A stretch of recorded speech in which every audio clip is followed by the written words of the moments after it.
Хөтөлбөр маань үргэлжилж байна. Студид маань дараагийн зочин хүрэлцэн ирсэн байна. Өглөөний мэнд. Өглөөний мэнд хүргэе. За бидний урилгыг хүлээн авч ирсэн одоо танд маш их баярлалаа. Тэгээ үзэгчдээ таныг танилцуулаад яриагаа эхлэе гэж бодож байна. За стартап терминал бизнес төвийн захирал жаргал сайхан хүрэлцэн ирсэн байгаа. Тэгээд урд нь бол одоо UBS Лизээ хөтлөгч гэдэг үднээс хандаж одоо харилцдаг байсан бол энэ удаад бид өглөөний мэнд Улаанбаатар хөтөлбөрийнхөө энэхүү тайзнаа стартап бизнес гэж яг юу гэлээд байгаа. За яг энэ бизнест гараагаа гарч байгаа тийм энэ залуучуудад бас мэдлэг мэдээлэл өгөхийн тулд таныг урьсан юм аа. Тэгээ бидний урилгыг хүлээн авсан маш баярлалаа. Баярлалаа. За стартап бизнес гэхээр хүмүүс яг ерөнхийд нөгөө гарааны бизнес гэж ойлгож байгаа. Гэхдээ гарааны бизнесийг яг уламжлалт үндсэн одоо бизнесээс яаж ялгах юм бэ? Үндсэн эхлэх хөрөнгөнж гэдэг юм уу? Эсвэл нөгөө тухайн бизнес эхлээд насжилтын хугацаанд яг ямар байдгийг яг аль нэг нь гарааны бизнес гэдэг байгааг бас хүмүүс ойлгодгүй. Бүгдээрээ лидерч адилхан гэр бүлийн бизнес, жижиг дунд бизнес юм шүү гэдээ бас асуудаг. Яг тэр хүмүүс ч юм уу ер нь тэр хүмүүс ч яг үзээ сууж байгаа бүх хүмүүстээ бас хуваалцаад хэлэхэд гарааны бизнес гэдэг ойлголт маань өөрөө Америк нэгдсэн улсад 2000-ад оны ихэр бий болсон. Тэгээ ер нь хүмүүсийн нөгөө сайн мэддэг Америк нэгдсэн улсын Калифорни мужийн улсын Сан Франциско хотод одоо нөгөө Silicon Valley буюу цахиурын өндий гэдэг энд болохоор их олон тийм жижиг стартапын компаниуд бий болоод цаашдаа дэлхийн нийтэд олон улсад танигдаад явсан. За яг ямар байдлаар ярих? За жишээ нь жагаа олон сувда баярагийн жишээн дээр би ганагийн жишээн дээр бас ярил л да. Тэгэхээр ямар байдлаар жишээ авч болох вэ гэхээр за би өөр орчуулагч хүн. Тэгэхээр орчуулгын бизнес хийх гэж байгаа хүн орчуулгын бизнесийн гарааны бизнес стартап гэхээр ямар нэгэн байдлаар технологи буюу инновац шингээсэн байх ёстой. За дээр нь энэ бизнес тодорхой хэмжээний технологи ашигласнаар зөвхөн энэ одоо бизнесийг ажилуулж байгаа нь хэдхэн хүн ашиг хүртээ зогсохгүй салбарынхан орчуулгын салбарт ажиллаж байгаа орчуулагч нар үүнээс одоо тодорхой хэмжээнд ашиг хонжоо олох ч гэдэг юм уу. Дээр нь салбарын хөгжлийг урагшлуулах хэмжээний ийм том зүйл том алсын хараатай бизнесийг стартап бизнес гэж хэлдэг. Нөгөөх нь болохоор уламжилт орчуулгын одоо үйлчилгээний бизнес гэх юм бол жишээ нь гуруула орчуулагч байлаа гэхэд нэг талбайг түрээслээд тэгэд гуруула бизнесийг томруулах нэг 5 6 орчуулагчийг нийлүүлж ажилуулад цалинг нь олгоод энэ бол тэг орчуулга ингээд аваад захиалгаар хийгээд явах юм бол орчуулгын бизнесийн нэг хэлбэр. Стартап гэхээр гуруулангаас гадна бусад Улаанбаатар хотын хэмжээнд байгаа орчуулагч нарыг ийм нэг аппликейшн жишээ шүү манайхаа тийм. Та нар ч гэсэн бодоор яаж энэ стартап хийх вэ гэхээр ийм Улаанбаатарчууд ийм орчуулах их дуртай, орчуулгаар ажиллаж ийсэн, аль эсвэл орчуулгаар суралцж байгаа залуус ингээд зэрэгэл ангиллаараа орчуулгуудаа ингээд 5 хушуутай ч юм уу 5 хушуу 4 5 хушуу 3 5 хушуутай. Тэгээ нөгөө орчуулах хийлгүүлэх гэж байгаа хүн маань нөгөө зэрэглийг харж агаад тухайн хүмүүст ингээд захиалга өгөөд байршиг гэж. Тэгэнгүүт нөгөө хүмүүс харж агаад за энэ орчуулга бол яг миний нэг зэндааны л орчуулж чадхаар орчуулга нэгүүд үн хөлсөө тухайн тэнд тарифаас нарж байгаа л авчих. Ийм байдлаар ийм технологи ашигласан платформ ашигласан бол орчуулгын стартап бизнес харин зүгээр баахан орчуулагч нар ажиллаад тэр орчуулагч нар нийлж ажиллаж байгаа бол уламжлалт орчуулгын бизнес ч гэдэг юм. Ийм байдлаар ингээд нэг өөрлөлтөө. За яг хөө тэгээд ер нь бол бүх бизнесийг бол гарааны бизнес байдлаар эхэлсэн гэж хэлж болохгүй. Жижиг дунд бизнесүүд анханасаа өөрөө байдаг. Гарааны бизнесүүд бол хөрөнгө оруулагч буюу нөгөө angel investor гэж байгаа. Энэ хөрөнгө оруулагч гэдэг хүн яагаад маш чухал байдаг вэ гэхээр эн чинь нэг юм санаа явж байгаа шүү дээ. Би ийм бизнес хийх гээд байна. Ийм санаа явж ингээл ойр дотны хүндээ ч юм уу хамаатан цадандаа эсвэл найз нөхөдөө ярьж дараа нь наад чи үнэхээр явахаар болохоор хэрэгжиж болохоор цаашдаа зөвхөн ингэ чи бидний амьдралыг өөрчлөө зогсох биш. Нийт одоо бүлэг нийгмийн хэсэг давхаргын амьдралд өөрчлөлт хийж чадхаар юм төсөл байж чадах юм байна гэж үзээд тэгээд чамд итгэсэн, чиний санаан дээр итгэсэн хүн хөрөнгө оруулалт хийж байгаа бол тэр хүнийг одоо бурхны илж, angel investor гэж одоо ярьдаг. Энэ бол хамгийн анх шатны хөрөнгө оруулагч. Энэ хүнээс хөрөнгө оруулалт авч чадах юм бол дараачийн шатны хөрөнгө оруулалтуудыг одоо нөгөө seed буюу үрсэлгээ хийх гэж ярьдаг. Үрсэлгээ хийх үе гэдэг нь болохоор чи тодорхой хэмжээнд чиний нөгөө бизнесийн санаа чинь зөвхөн санаа биш болоод энэ ажлыг одоо энэ бизнесийг бизнес болгоод бүтээгдэхүүн болгоод гаргахад тэдэн хүн ажиллана. Эдэн хүн цалин олгоно, ийм ажлын байранд офслно, энэ бүтээгдэхүүнээс гарах зардал нь юм байна. Орж ирэх орлогоос ашиг нь юм байна. Тэг ийм байдлаар бид нар зөвхөн хөрөнгө оруулагч нарт ийм хэрэгтэй ийм зүйлүүдийг би гаргаж өгнө гэд тайлбарлалцсан ийм төвшөнд очихороо яг нөгөө дараачийн үрсэлгээний үе болчихж байгаа. Тэгээ үүнээсээ хойш хэрвээ бизнес улам амжилттай байгаа дараачийн хөрөнгө оруулагчдыг хэрвээ санхүүжилт татаж авч чадаад байх юм бол нөгөө үе нүүр цаашаа series 1 Series A, B, C, D гэх мэт үргэлжлэл яваад байдаг. Тэгээ хамгийн стартапууд дундаас сая долларын стартап болж болно. За бүр тэрбум долларын стартап, тэрбум долларын үнэлгээтэй болох юм бол unicorn гэж ярьдаг. Одоо хүмүүс unicorn гэж юу гэсэн үг юм бэ? Стартапын бизнес ярьж байгаа дунд нэг unicorn гэж яриад байгаа юм. Энэ нөгөө зах зээл дээр компани ч үнэлгээ тэрбум доллараар үнэлэгдэх юм бол unicorn гэж нэрлэж байгаа. Үүний нэг том жишээ гэх юм бол хүмүүс ер нь маркетингийн салбарын аюу сайн мэддэг нөгөө Canva гэдэг нэг аппликейшн байна. Canva гэдэг нөгөө гар утасны аппликейшн заавал мундаг маркетингийн хүн байх албагүй. Гэхдээ гар утасныхаа аппликейшнийг ашиглаад өнгө будаг, дизайн, темплейт бүх зүйлүүдээ ашиглаад нэг юм сурчлагын видео, богино хэмжээний шторк, пост хийдэг. Ингэж хийж болдог ийм хэрэглэгчдэд маш ашиглахад амархан ийм аппликейшн хийсэн нь анх нэг эмэгтэй энийг санаасаа хийж ирсэн. Одоо нэг 5 жилийн дараа энэ бүр тэрбум долларын үнэлгээтэй ийм стартап бизнес болцсон байна. Америк нэгдсэн улсад. За Монголд гэх юм бол одоо тэгэл iHotel ч гэдэм. Ер нь бол нэр дурдж болохоор Tomio аппликейшнийг хэлж. Tomio одоо жишээ нь Business Network-ийг хэлж болж байна. Business Network маш амжилттай стартап байж байгаад бүр ингээд үйл ажиллагаа нь өргөжин тэлсэн. За тэгвэл Tomio дээр болохоор аппликейшн байсан бол сүүлдээ бүр ийм тэлэлт хийгээд Tomio Skills ч гэдэг юм уу. Ингээл ийм стартапууд яаж амжилттай хөгжиж болохыг харуулаад Lendman ч гэдэг юм уу те. Монголд одоо жишээ нь Store Page гэдэг юм уу те. Store Page гэхээр нөгөө fintech буюу financial technology-гийн санхүүгийн технологийн ийм одоо аппликейшн одоо програм компаниудыг финтек компаниуд гэж хэлдэг. Ийм финтек компаниуд бас Монгол улсад Улаанбаатар хотод үйл ажиллагаагаа эрчимжүүлээ цаашдаа илүү тийм цар хүрээгээ тэлэх юм боломж олдсонууд байна. Дээр нь бас Монгол улсад манад Улаанбаатар хотод бас энэ бизнес эрхлэгчид эрүүл мэндийн салбарт, даатгалын салбарт ч гэдэг юм уу, шил жолоосын хариуцсан. Ер нь салбар тийм гарааны бизнес одоо финтек бүтээгдэхүүнийг гаргаад тухайн бүтээгдэхүүнд том одоо хөрөнгө оруулагчид санхүүжилт хийгээд дараачийн ээлжийнхаа хөрөнгө оруулалтыг авчвал офсо томруулдаг ч гэдэг юм уу, ажил орчин нөхцөлөө сайжруулад тийм боломж олцоог бас илэрхийлдэг байгаа. Тэгэхээр энэ бас нэг гарааны бизнес, жижиг дунд бизнес хоёр өөр хоорондоо ялгаатай. Гарааны бизнесийг бүр яг онлоор нь томьёолоод хэлэх юм бол 3-5 жилийн хугацаанд үйл ажиллагаа явуулж байгаа 5-аас дээш жил болоогүй ийм компани гарааны бизнес буюу стартап бизнес гэж хэлдэг. Дээр нь технологи шингэсэн байх хэрэгтэй, инновацлог байх хэрэгтэй. Ер нь бол яг хүмүүс тогтсон ойлголт нь болохоор зөвхөн технологийн компаниудыг, IT-ийн компаниудыг стартап үгүй бүх салбарт одоо энэ стартап компаниуд бас байж болно л гэж бас тайлбарламаар байна. Одоо тэгээд тэр стартапт одоо орчуулагч нараа одоо үнэлэгдэнэ гэдэг байна шүү дээ. Тэрийг одоо яаж үнэлэх вэ? Хин үнэлэх үү? Хин үнэлж одоо тэр энийг ингэж одоо энэ ч нөгөө гурал орчуулагч байлаа гэж бодсон шүү дээ. Гурал орчуулагч байлан байнгуудаа дахианы 20 орчуулагч аваад тавуулаад орчуулгын товчоод тэгж ажилтдаг шүү дээ. Орчуулгын товчоо бол би бол стартап гэж хэлмээргүй байхгүй. Яг гэвэл уламжлалт байдлаар хүмүүсээс орчуулгыг ирж уулзаад за энэ орчуулгаар жишгийн хувьд болохоор нэг хуудсан тэдэнд дөрөг байдаг юм байдаг. Стартап гэхээр юу болно гэхээр гуруулаа өөрсдөө нэмэгдээд зайлшгүй нэг юм технологийн чадвартай нэг хүнийг авчираад хажуудаа байлгаад аппликейшн хийлгэнэ. Тэнгүүд тэрийг нэг аутсорсон байдлаар авах хэрэггүй гэж. Яг тэгвэл гарааны бизнес эхлүүлж байгаа хүн заавал энэ бизнес чинь алсын хараа айгүй гоё том бизнес учраас нэг тийм програм бичдэг, аппликейшн зохиодог 1-2 хүн, 1-3 хүний програмчийг хажуудаа аваад өөрсдөө алсын харааг тайлбарлаад зургуулаа баг үсгэлээ. Ингэнгүүт програмаа бичүүлсний дараа энэ компани стартап дээр чинь аль нэг одоо энэ үүсгэн байгуулагч нэг санхүүгийн мэдлэг аягүй сайтай байх хэрэгтэй. Тэр хүн нь нөгөө компани удирдаад ер нь үнэлгээ юм байх хэрэгтэй. Бид нар зургуулаа ийм байдлаар компанийгаа хувь хувьцааг авна. Аль эсвэл ажилтнуудаа ийм байдлаар цалинжуулна гэж тийм өртөг зарлаа тооцоолчин түүн дээрээс улбаалаад өртгөө бүх зүйлээ тооцоолсон байж аж дараачийн нөгөө орчуулагч нартай хэрхэн хамтарч ажиллах. Тэгээ энэ бизнес жишээ шүү дээ. Энэ яаж ингэ цаашаа амжилттай явах вэ гэхээр 6 орчуулагч ажил биш байна. 60 орчуулагч, 600 орчуулагч өөр хүмүүс энэ хүн энэ 6 ажиллаад өөрсдөө л мөнгө хийгээд байна гэж ойлгохгүй. Би энэ аппликейшнийг нь ашиглаад би бас орчуулаа гэдэг хүнээс мөнгө аваад иж болох юм байна гэдгийг ойлгоо. Гол нь би энийг зүгээр санаа учраас санаа шүү дээ. Тэгэхээр энэ дээр хэдүүлээ яах ёстой нөгөө энэ систем аппликейшнд маань орох орчуулагч нар тодорхой хэмжээнд бас нөгөө бүртгэл мэдээлэлтэй, буух эзэндээ, буцах хаягтай, зэрэглэлтэй ч гэх юм уу те. Тэгээ дээр нь орчуулгын чиглэлээр ажиллаж байсан туршлагатай ийм байдлаар ингээд ирэм тогтоовод өгчвөл ирэмбээсээ хамаарсан үнэлгээ ч гэдэг. Нэг хуудас нь A зэрэглэлийн орчуулагч нэг хуудасыг жишээ шүү 50,000, нөгөөх нь 30,000, 20,000 ч гэдэг юм уу хэрэгцээ байхгүй. Эрэлтэн дээрээ тулгуурласан байдлаар үн тарифыг бол гарах болов гэж яг энэ салбар дээр энэ одоо юун дээр бол тэгэхээр энэ бол хуулийн салбарт ч байж болно. Олон хуульч нарыг нэгтгэхэд зөвхөн 3 хуульч орлого олоод авах биш.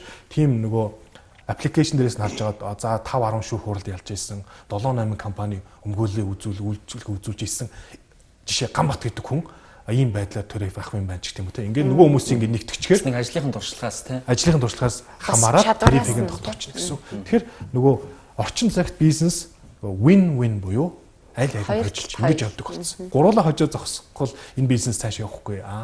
300 хүн те 3000 хүн энэ бизнес хамтдаа ороод нэг нь үйлчлүүлэгч нөгөөх нь бизнес үйлчилгээ үзүүлэгч байдлаар ингэ явах юм бол энэ стартап цаашдаа алсын хараа хэрэгжээд бүр амжилттай явах юм боломж болцоо байна л гэж. Яг ийм жишээг бол өөр маш олон салбар дээр гарч болно. Тэгэхээр хүмүүс бас хэд холон юмыг бодоод идэх хүмүүс гарааны бизнес гэхэр нөгөө их мөнгөтэй ээж их олонлоо ээж тий. Эсвэл ингээ нөгөө бодоол шин юм яаж санаачлах уу гэл зүгээр л өдөр тутмын чинь амьдралд чи одоо чинь маркетер чи одоо чинь хөтлөгч чи одоо сэтгүүлч хүн байхад ингээ нэг өдрийн хугацаанд ажиллаа хийх гэж явж байхад чинь тулгамдж байгаа тий нэг л болохгүй байгаа замын хөдөлгөөнд ч юм уу эсвэл ингээд ажил мэргэжилтэйч холбооч болохгүй байгаа юмнуудыг хараад энийг яаж зохицуулт хийгээд тэр нь бас эдийн засгийн үр өгөөж ашигтай байж болох уу дээр нь салбарын хөгжлийг өөрчилж болох үсч гэх юм уу энэ олон талаас нь бодож үзээд тэгэх юм бол нэг ганцхан хүний нэг эрх ашиг биш юм байна олон хүний эрх ашиг салбарын хөгжлийг урагшлуулж чадхаар хэмжээний төсөл байна гэж харах юм бол нөгөө түрүүн яриан дээр дурдгдсан хөрөнгө оруулагч чинь маш туртай санхүүжилт олгодог олгоно. Манай үзэгчд маань бас таныг танилцуулсан үгээр гайхаж магадгүй тэ стартап терминал гэдэг тэ яг ингээд өвчилж орчуулах юм бол ерөөхдөө ойлгогдож байгаа боловч дотор нь ямар агуулгатай юу байдаг юу хийдэг гэдэг зүйл дээр нас төрөгдөл байж иж магадгүй. Тэгэхээр энэ тал дээр бас дэлгэрэнгүй ярил. Тий. Энэ стартап терминал гэхээр нөгөө Холливуудын алдар жүжигчин Том Хэнксийн тоглосон те нисэх буудлын зурагч гэдэг юм уу нислэгийн газрыг хэлдэг штэ. Тэгэхээр стартап терминал нь өрөө нь болохоор таны бизнесийг бид нисгэнэ гэж байгаа. Тэгэхээр шууд утгаар ойлгохоор за бизнесийг нисгдэг юм байна. Тэгэхээр яаж гэсэн асуулт орон гарч ирж байгаа. Тэгэхээр стартап терминал гэд энэ бизнес төв дээр байршиж гишүүнжил авсан аж ахуй нэгж стартап бизнес эрхлэгчид хувь хүмүүс манай дээр байршснаар 400 м квадрат талбай дээр орчин цагийн офисын шийдлийг одоо харуулсан энэ оффист байршихаас гадна тэнд байгаа менторуд гэж ярьдаг зөвлөгөө мэдээлэл өгдөг мэрэгжлийн маркетингийн компани, мэрэгжлийн санхүүгийн зөвлөх үйлчилгээ үзүүлдэг компани байгаа. За мөн судалгааны компани байгаа. Эдгээр компаниудтай хамтран ажиллах боломжтой, өдөр тутмын үйл ажиллагаанд дэмжлэг авах, за мөн нэтворкинг өргөжүүлэх буюу уламжлалт офстой харьцуулмаар байгаа. Одоо ингээд хэдүүлээ харьцуулаад үзье л дээ. Стартап терминал гэдэг энэ бизнес төвд суугч байгаа 3 хүн байлаа гэхэд 3 хүний сарын одоо гишүүнчлэлийн ирэх гэхээр 600 сая төгрөг болж байгаа нийлээд. За ингээд 600 сая таг гэтэл өөр нэг оффист хуучин одоо уламжлалт оффист нэг талбайг за ойролцоогоор бараг 8-900 сая түрээсэж байгаа шүү дээ. 40 м квадрат 30 м квадрат ч гэх юм уу. Түрээслээд тэр өрөөндөө гуруулаа сууж шүү дээ. Гуруулаа дөрвөлээ суuna.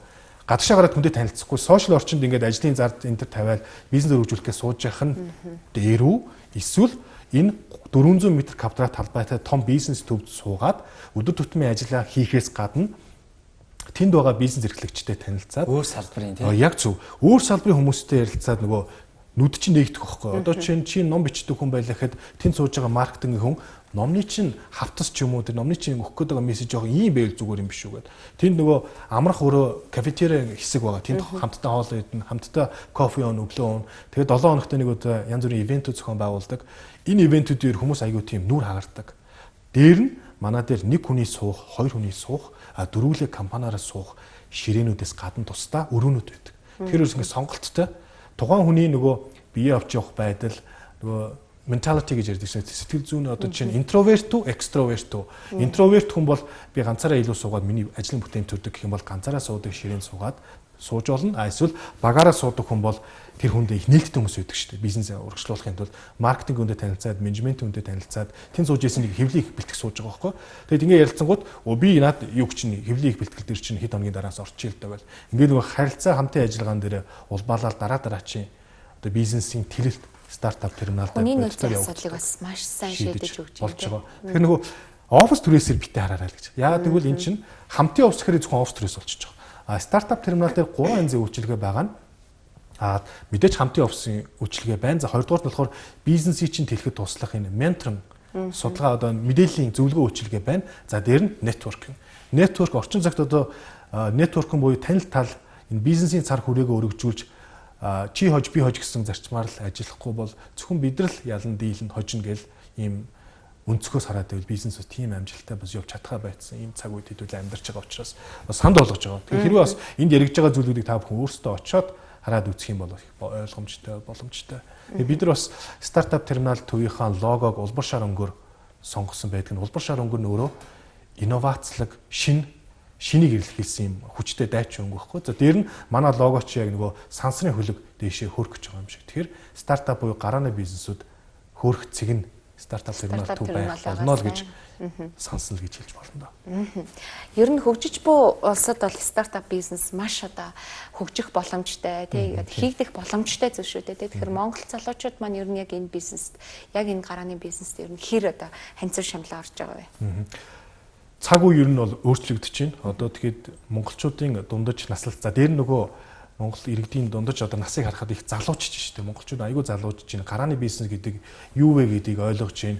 Дээр нь стартап терминал төвчихгүй. Монголд үйл ажиллагаа явуулж байгаа юм хамтын офис болон бизнес төвүүдийн зүгээс томоохон уралдаан тэмцээнүүд зохион байгуулдаг. Тэр нь юу вэ гэхээр хакатон ч гэх юм уу. Энэ хакатон гэдэг нь болохоор 3-аас 7 хоногийн хугацаанд тухайн тэмцээн болж байгаа газар байрлаад марафон гэдэг шиг хакатон. Яг тэр тухайн үед нөгөө програмч бичдэг залуучууд байршаад дээр нь маркетинг менежмент захирлууд бүгд хамтдаа байжгаад менторудаас зөвлөгөө аваад шинэ төсөл шинэ одоо бүтээгдэхүүн прототип бүтээгдэхүүнийг гаргаж ирдэг. Энэ тэмцээнд ингээд нөгөө оролцож байгаа эрцгийг хараад хахад 2018 оноос хойш тогтмол зохион байгуулагдсан. Сая 2020 онд ковидтай холбоотойгоор зохион байгуулагдсангүй. Гэхдээ 18 болон 19 он зохион байгуулагдсан эрцгийг харж хахад стартап терминал дээр л ихэд оюутан залуус хүртэл ингээд ойлгоод ороод ирдэг болцсон байна. Технологийн чиглэлээр сурж байгаа шинжлэх ухааны технологийн их сургуулийн оюутнууд ч гэх юм уу эсвэл програм бичдэг ч гэх юм уу ерөөсөө ингээд салбарын чиглэлийн оюутнууд гарааны бизнес гэдэг зүйлийг их том зүйл ирээдүйтэй зүйл гэдгийг бас ойлгоод өөрийгөө нэг хөгжөөх одоо хөгжин дэвших дээшлүүлэх сайжрах юм хэлбэр хэрэгцээ гэдгийг бол ойлгосон учраас энэ салбар руу их орж эхэлсэн байна. Ерөн зүгээр нэг зүйл хэлэхэд хүмүүс ч гэсэн нэг салбарын мэргэжилт хэлдэг л стартапууд ихэнх нь дампууртгаа гэж угаасаа дампуурхноос ойлгомжтой энэ чинь санаан дээрээс суурлаад уламжлалт бизнес болохоор бүх зүйлийг тооцоолоод их удаан явагддаг. Стартап бизнес болохоор их гой санаа гарна хурд айгуу чухал хурд. Гэс 3 хүний ажилд авлаа, нэг програм бичих чинь авлаа, шинэ төхөөрөм бүтээгдэхүүн тэр хоорондоо эхнийхээ хөрөнгө оруулагч олцсон байдаг. Уламжлалт бизнес болохоор энэ чинь компани байгуулна, хөрөнгө оруулагчтай ярилцсан гэл дээр нь бүх ажилтнуудаа авна гэл хэдэн жилийн юм явж байдаг байхгүй. Тэгэхээр энэ ялгаатай. Тэгэхээр залуучуудад илүү тохиромжтой, маш хурдтай, дээр нөгөө айдас харьцангуй бага байдаг гэх юм уу. Тэгээ ер нь бол хийж үзээл дараа нь бодсон дээр ихгүй. Тэрнээс огт хийж үзээгүй энэ гарааны бизнесийг би эхлүүлчих байсан юм да гэдэг дараа нь харамсаад бодоод сууж явахын хооронд эхлүүлээд бүтлгүүтчээ дараачийнхаа бизнест илүү туршлага аваад эхлүүлсэн тийм хүн эргээд хараа сууж явахд бол амжилттай байж дээ л гэж харах болов гэж бодож байна. Тэгэхээр салбарыг харах энэ хүмүүсийн одоо үнцэг бол өөрчлөгдсөн. Одоо энэ салбар өөрөө их тийм хүмүүст хүрч эхэлж байна. Үүнийг дэмжих зорилготой ийм үйл ажиллагаа явуулдаг бизнес инкубатор төвүүд одоо жишээ нь Socratus ч гэдэг юм уу, SMS, Startup Terminal, Moffice ч гэдэг юм уу. Одоо энэ том корпорациуд, бизнес эрхлэгчид маань бас энэ залуучуудад чиглэсэн гарааны бизнес чиглэсэн ийм том төвүүдийг одоо дэмжиж, ажилуулж, залуусыг дэмжиж байгаа нь өөрөө энэ залуусыг хөгжүүлэхээс гадна тэр залуусын гаргаж ирж байгаа тэр санаа нь өөрөө зөвхөн нэг салбар чихгүй бизнесийн салбарыг тэр чигтнүүд тэлэлт хийх боломжтой ийм одоо алсын хараатай том зүйл шүү гэдгийг нь ойлгоцсон учраас ингээд хөрөнгө оруулалт хийгээд байгаа болов уу гэж миний зүгээс харж байгаа. Салбарын төлөөлөгч хувьд. Аливаа одоо эхэлж байгаа бизнес нэг тодорхой хэмжээний мөнгө санхүү дээр их яригддаг тий. Тэгэхээр одоо жишээлбэл стартап одоо юунд гишүүнчлэлээр одоо ороод ч юм уу. Тэгээд ингээд яг бизнес ингээд ихэл одоо нэг үндсэн 3 зөвлөмж байгаа шүү дээ чиглэлд. Тэр нь одоо бас ямар үн ханштай байдаг юм одоо залуучуудаа. Тэр санаа нь байгаад байдаг хөрөнгө оруулалт байхгүй бол тий гэдэг. Ийм байгаа шүү. Ерөөсөө 2 жишээ манай дээр жишээ аваад ирчи. 250 мянган төгрөгийнхаа гишүүнчлийн төлбөрийг төллөө. Үүнийг дагалдаад хамтын офсыг хэрэглэх хэрэг, ивент заалны хэрэг, зөвлөгөө мэдээллийг авах хэрэг бүгд багтцсан. Тэгээд ашиглалт тогтцсон. Тэгэхээр ерөөсөө эхний ээлжинд та стартап терминалын гишүүн болсон л бол би өөрөө маркетинг салбарт бараг 7-8 жил ажиллаж байна. За дээр нь олон нийтийн харилцаа салбарт ажиллаж байна. Тэгэхээр гишүүнчл авсан хүмүүстээ илүү онцгой өрх гаргаж тусалцаа дэмжлэг үзүүлдэг гэсэн үг. Надтай адилхан 10 гаруй менторуд бас байгаа. Энэ хүмүүсийн цаг зав бүх одоо зохицуултыг нь манай офис менежерүүд хийгээд нөгөө 1 сарын гишүүнчлэлтэй багтаад бүх төрлийн одоо энэ санхүүгийн болон маркетингийн, менежментийн, хувь хүний хөгжлийн олон нийтийн харилцагч гэх юм уу. Эсвэл зөв зэгцтэй ярьж сурах гэх юм уу. Тэгээ одоо нөгөө манай дээр сууж байгаа зарим гишүүдийн болохоор бас яг нөгөө инженер хүн ч гэдэг юм уу. Эсвэл нөгөө их гоё ном бичдэг хүн боловч яг нөгөө маркетингийн сурчлагаан дээр очиод жоох ингээд тусламж хэрэгтэй байдаг.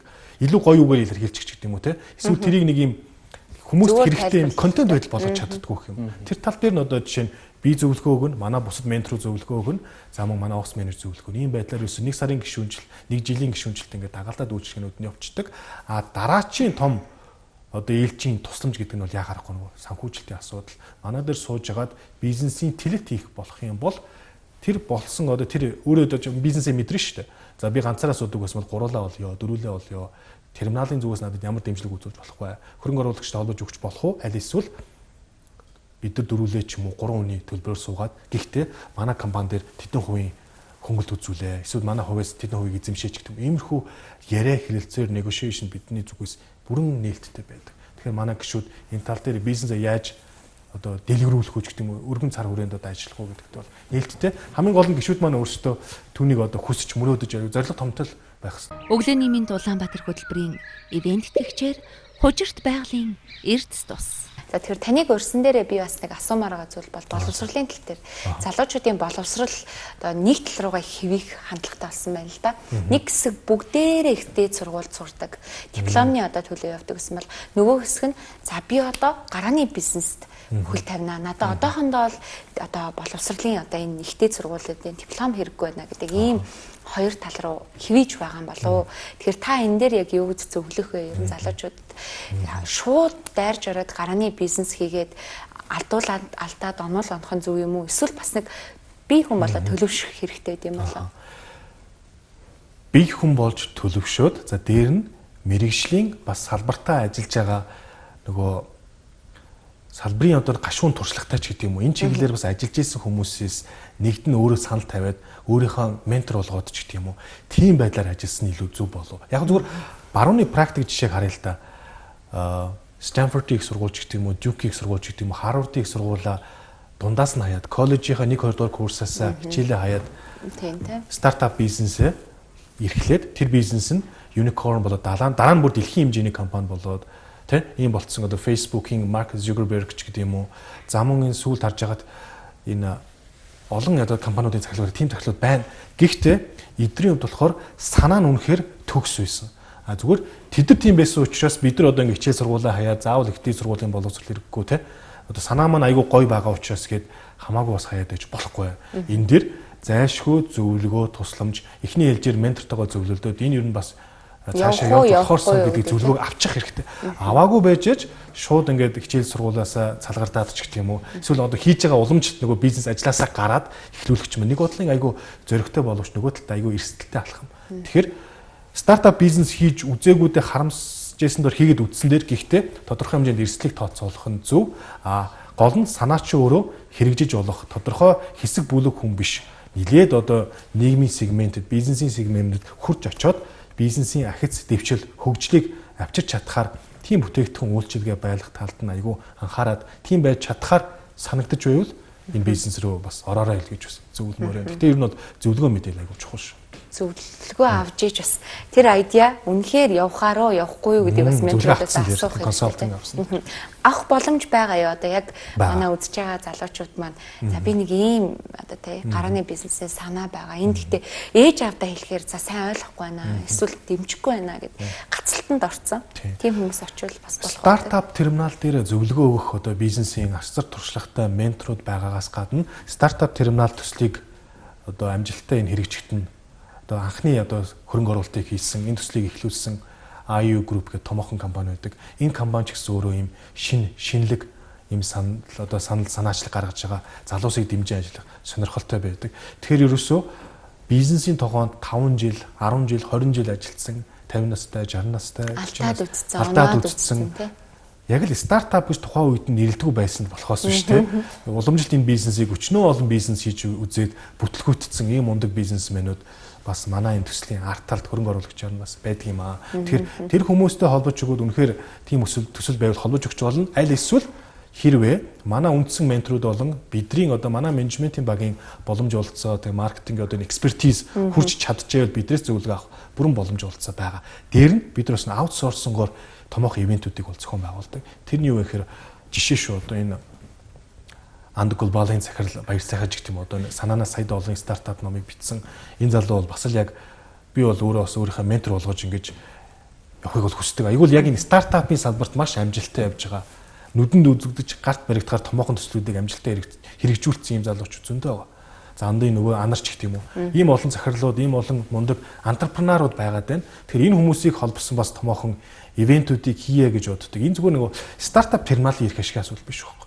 Энийг стартап терминал, Moffice, тэгээд одоо SMS ч гэдэг юм уу, Cloud Coworking гэдэг Socrates ч гэдэг бид нар бүгдээрээ нийлээд нэгдээд нэг удаад ч юм уу тогтмол зохион байгуулад яг энэ бизнесийг зориод орох гээд байгаа ч юм уу тий сонирхож байгаа залуус зөвлөгөө мэдээл менторшип үзүүлэх нь бол бидний одоо үүрэг юм бол гэж бас хардаг. Тэгээд цаашдаа бол тэгж ажиллана. Яг одоо энэ цаг үеийн нөхцөл байдлаас болоод ковидтэй холбоотойгоор бас баг зэрэг ийм үйл ажиллагаа хумигдсан нөхцөл бол байна. Гэхдээ нөхцөл байдал цаг одоо сайхан болно л гэж бодож байна шүү дээ. Тэгээд зунаас намраас бол үйл ажиллагаанууд итвчээд эргээд дээр нь бас цахим руу бас шилжих гэдэг шүү дээ. Тэгэхээр цахим дээр бас илүү холбогдоод зөвлөгөө мэдээлэлүүд авах гэх юм уу. Тэн дээр нээлттэй шүү тийм. За тэгэхээр өнөөдөр бол бас хэдийгээр одоо цар тахалтай бүх хүмүүс одоо гэр гэртэй байх юм заавартай тий улсын онцгой комиссаас гаргасан энэ заавар дэглэмийг бариад байж байгаа ч гэсэндээ санаа бол хизээч зогсдгүй шүү дээ тий.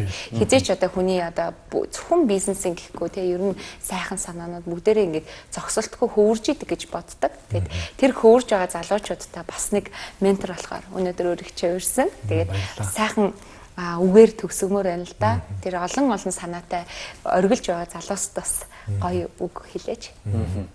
За тэгээ энэ бас нэвтрүүлгийг үзэж сууж байгаа залуустаа ер нь бизнес эрхлэгчтэй хандаад хэлэхэд зөрөгтэй байгаарай.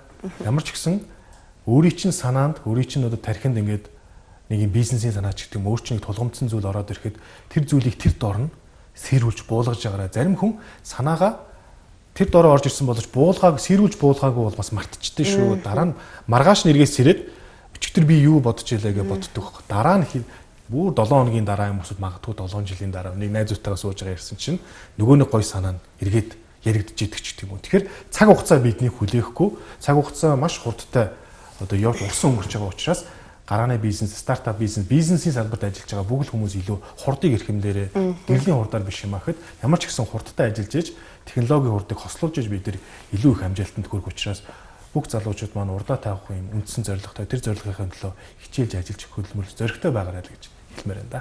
За баярлалаа бид урилгыг авсанд. За баярлалаа. Тэгэхээр үзэгчдээ өглөөний мэнд Улаанбаатар хөтөлбөр маань үргэлжилж байна. Анхаарлаа хандуулна уу?